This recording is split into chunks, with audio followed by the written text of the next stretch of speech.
Here we go, our Mia forward graduation technique. So I'll start off on the side, and I'll come out a slightly diagonal section. I'll over direct the hair forward, and then cut in my guideline. Now notice that for this technique, it's pure forward graduation, i.e. every section is elevated and over directed to 100% of the exact same spot. Now the challenging part for this haircut is the lengths are quite long, so I have to make sure that I constantly comb the hair super clean from roots to ends, and my definition of super clean being that the strands of hair that I comb mimic the cleanliness and a 0-degree angle as to the teeth of my comb.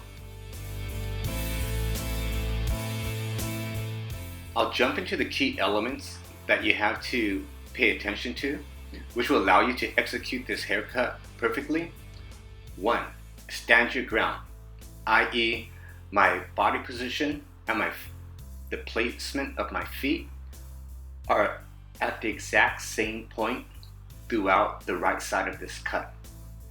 If I need to reach for hair, I can allow my body to lean forward. Okay, so that's one point. The next point is I'm working with the sections are bigger than my fingers, so I will have to break these sections into like 2 or 3 smaller, more manageable sections. Okay, 3, again, is the cleanliness of your stroke. You have to take into consideration gravity is, at this point of the haircut, it's working against me. When the hair is wet, it's heavier. So again, gravity will have a tendency, see how the hair fell out, to pull the lengths down. So I have to make sure that I, again, comb the hair super clean, and I keep enough tension throughout my fingers to control the shape that I'm actually cutting.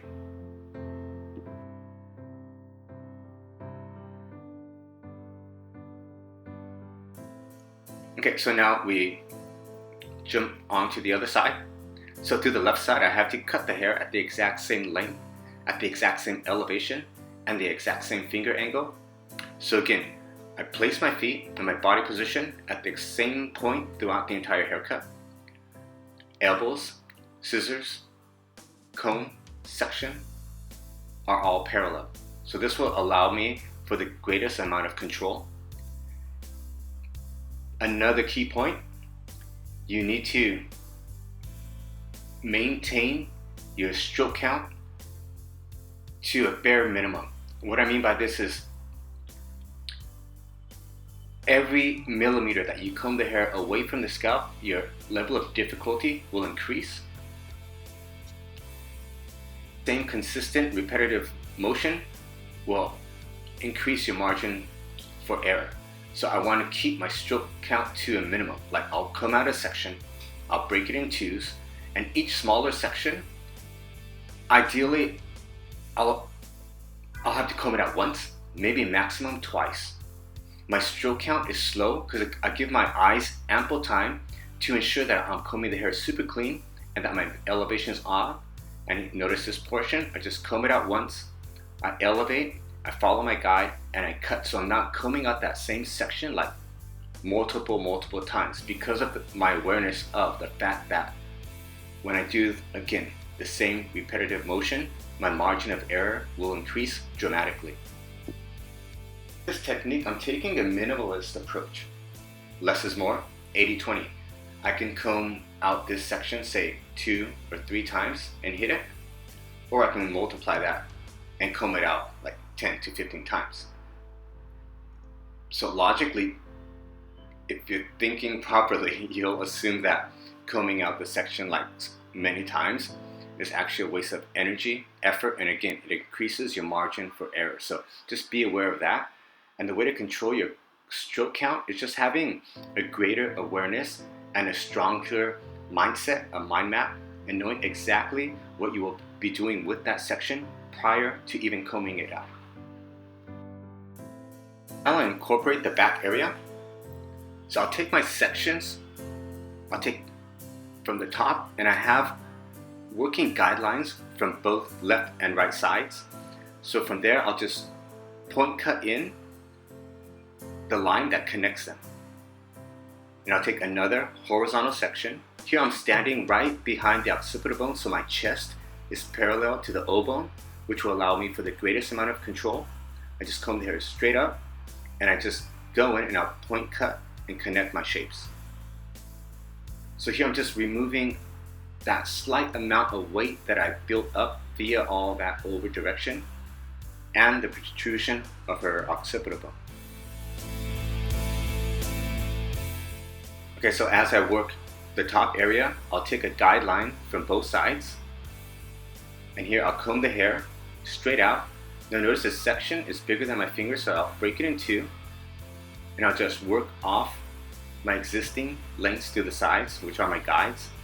Now I'm just cutting here, just slightly biased, so I'm building up a little corner. I don't want too much of a corner, because that corner will allow the shape to fall a little bit sleeker. So again, combing super clean. I'm standing directly in front of what I'm cutting. I break this section into two areas. I allowing my comb to the actual angle that I intend to cut.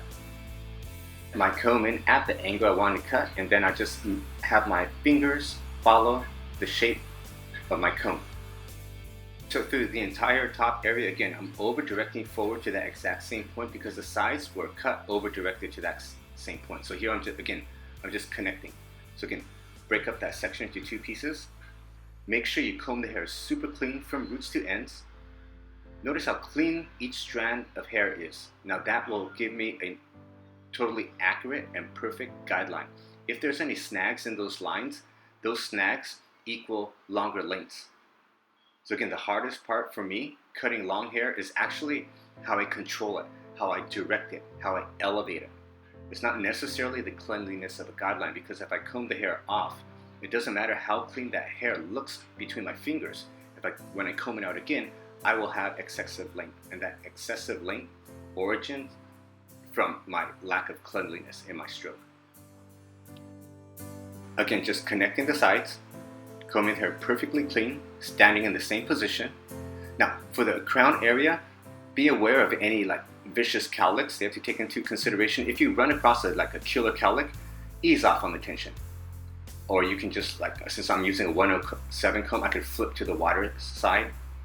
So there's multiple ways to address that challenge. Just the most important is that you are aware that that cowlick will give you some deviations in the actual line that you're cutting.